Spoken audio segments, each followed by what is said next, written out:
Okay, let's get started.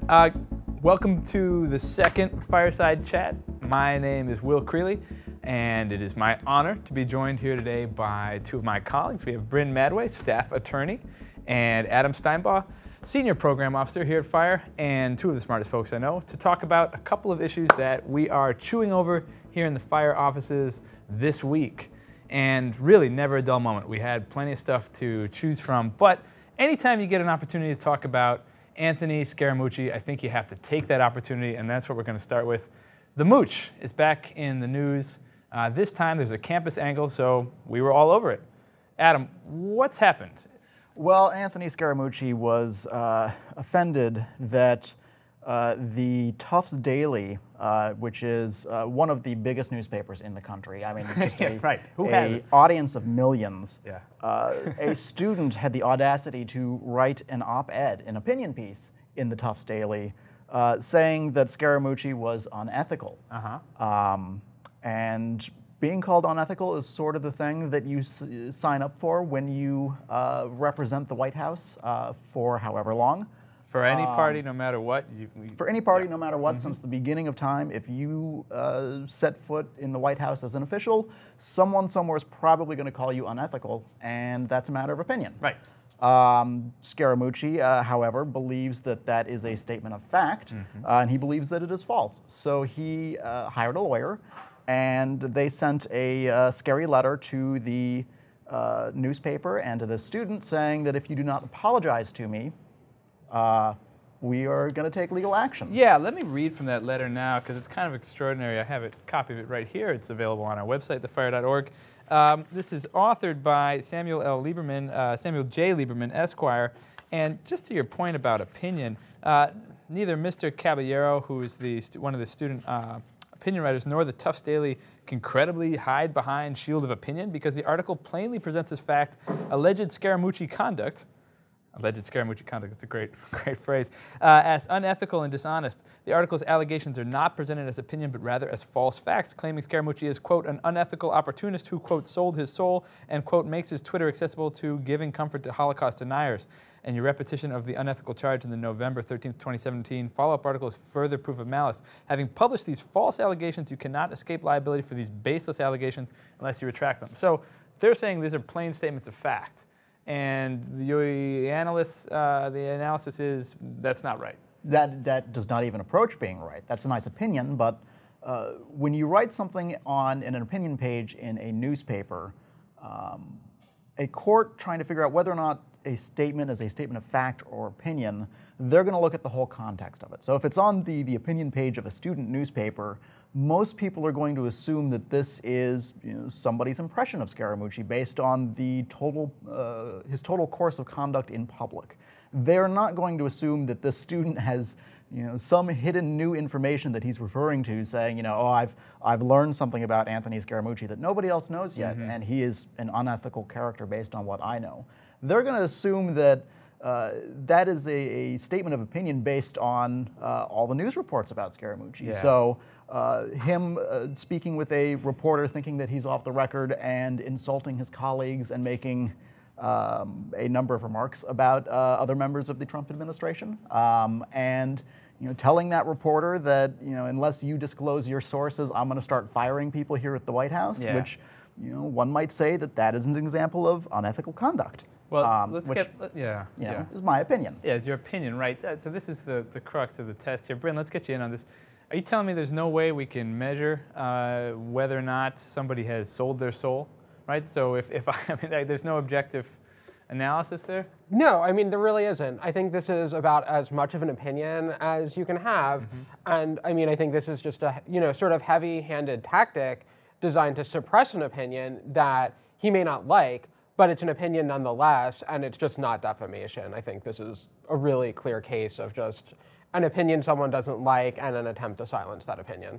Yeah, well, I was hoping we had discovered the soul meter finally, and we could get a good handle on soul ownership, but I guess that's not the case. So what happens next? Where are we now? Well, what happens next is, the ACLU of Massachusetts has stepped up, and they've sent a letter back to Scaramucci's lawyer, carefully explaining why this is opinion and not a defamatory statement. And they point out that, as you said, there is no way to prove objectively whether or not someone has sold their soul. Yeah, bummer.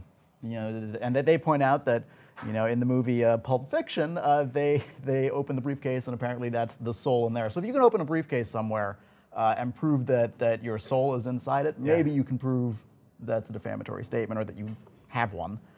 But, there is no way to prove these hyperbolic statements of opinion. And what's Tufts doing? Because that's part of the angle here. Scaramucci was supposed to appear on campus, threatened the lawsuit, appearance off? Tufts had apparently invited him to speak in response to some type of petition that was calling for his removal from some advisory board at the graduate school there. And when Scaramucci's lawyer sent this letter threatening a lawsuit, Tufts said, well, let's hold off here. We're going to postpone your appearance. And since then, Scaramucci has resigned from that board, and who knows if Tufts will go forward with that appearance. Brynne, what do you think a school should do in a situation like this? I mean, when you have student criticism of a board member, an advisory board member in this case, and then the board member offers to sue. I mean, is anything wrong with what Tufts has done here? Should they have scheduled the talk? Would Scaramucci even have shown up? I think they should have let Scaramucci talk. What you had right now was a debate about his fitness to serve on this board. And someone, I think, raised some questions about his fitness to serve on it. There's a petition going on that was signed by, students, I believe some faculty members too. And letting Scaramucci come talk and address those concerns, I think would have been a service to the school, it would have been a service to the board, and it would have been a service to the students. And so I think shutting down his speech was exactly the wrong approach. I understand being upset that someone's threatening to sue one of your students, but censoring them isn't the right approach here. But let's be clear here. The Scaramucci, even if he had shown up for this appearance and engaged in dialogue with students, it's not much of a dialogue if he's sitting there with a lawyer by his side saying, if you say the wrong words, you have the wrong opinion, we might drag you into court and risk your future income and mar you with a court judgment. That is holding debate hostage. There's no way to have an actual debate. And I think that's true, and I think that's why it's a shame that he went with sort of the heaviest approach he could have.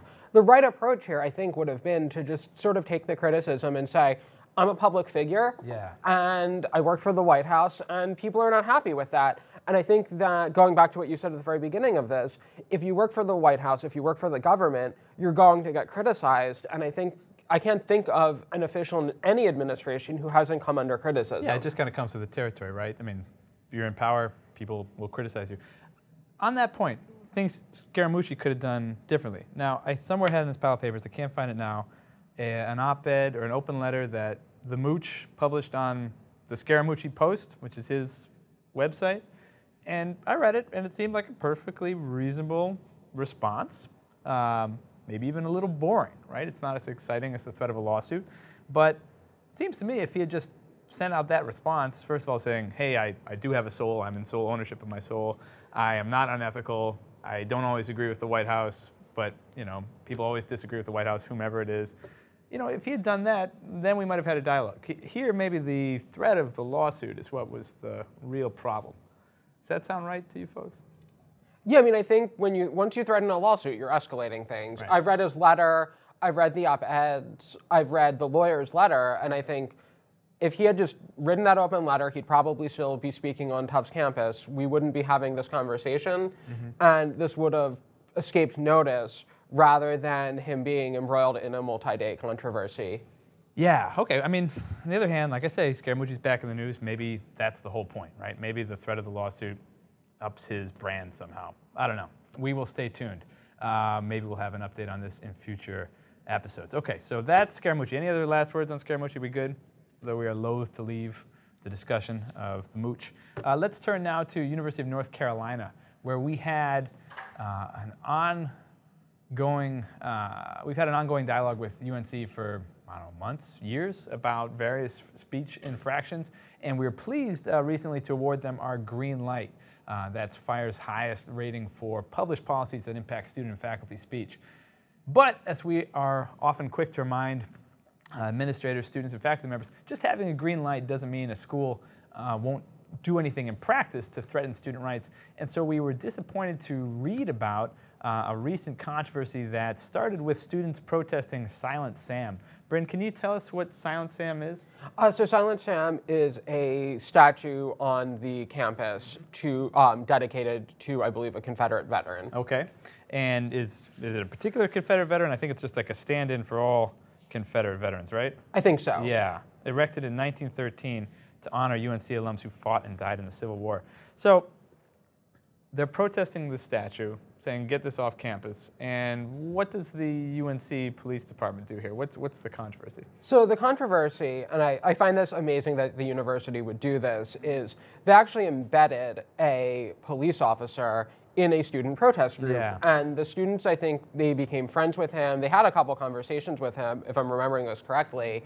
And then sometime later, there was an on-campus emergency. I think there was a fire. Right. And saw this guy who they knew in police uniform. And that's when they discovered that their ranks had been infiltrated by a member of the campus police. Yeah, so campus police going undercover to surveil students. To get more thoughts on that, let's bring in our Director of Litigation, Marieke Tuthill Beck-Coon. Marieke, come over here and join us if you don't mind. As sooner or later, folks, everybody, all fire staffers are going to be dragged onto one of these fireside chats, and Marieke is our guest today. Marieke, if I was just in the kitchen, by the way. You're just in the kitchen, and you know what, just happened to walk over.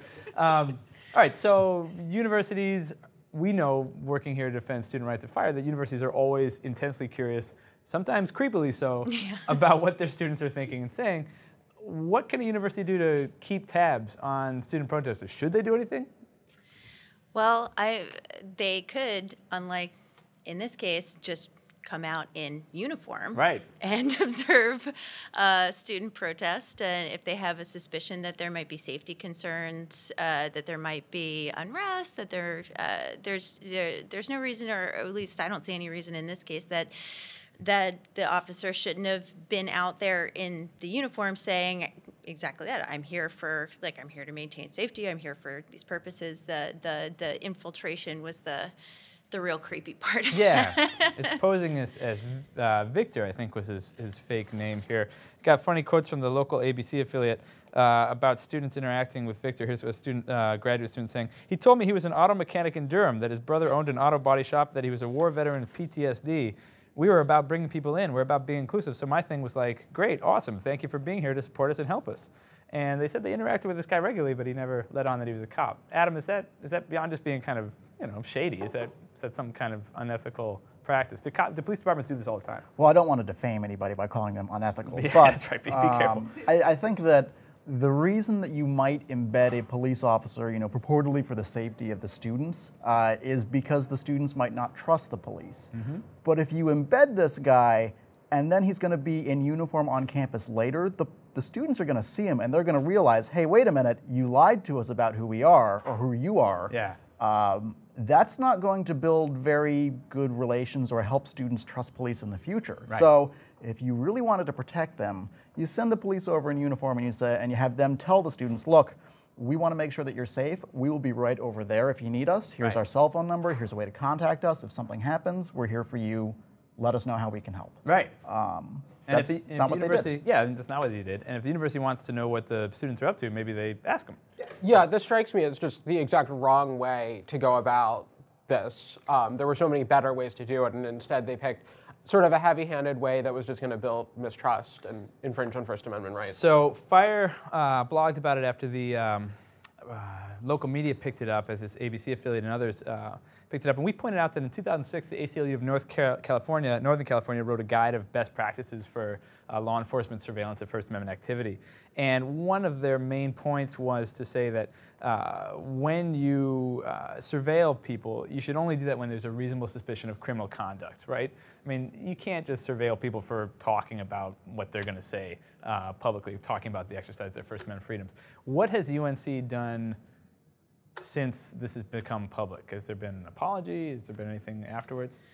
Well, sort of. I mean, they put out kind of a safety justification for it, saying, part of the reason we did this is, you know, in the wake of Charlottesville, we have fears of violence on campus, we have fears of unrest, and they didn't apologize. They didn't exactly, you know, put out any new information. But what I found interesting about it was that the safety justification, especially in the wake of, you know, of genuine violence and terror in Charlottesville, is used by administrators in a lot of kind of chilling ways on both sides of the aisle, so to speak, when it comes to protest and activism on campus. Right.